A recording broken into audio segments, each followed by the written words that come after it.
আমি শুভ চলে এসেছি দত্তবাড়ি থেকে। তো তোমাদের মাঝে আবারও চলে আসলাম ভালোবাসা ছায়া নামে একটি গল্প নিয়ে।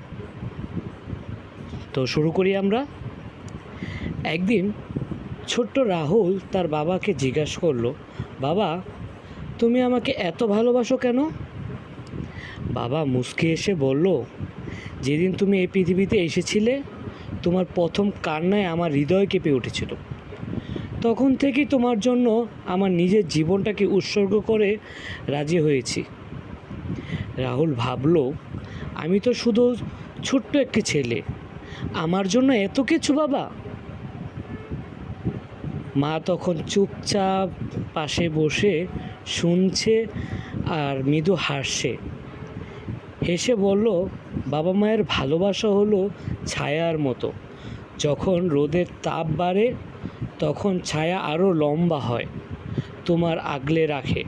সেদিন থেকে রাহুল বুঝলো, বাবা মা তাকে শুধু বড় করতে নয়, তাকে ভালোবাসার ছায়ায় সবসময় রক্ষা করি। এই ছিল আমাদের মাঝে ছোট্ট একটি গল্প।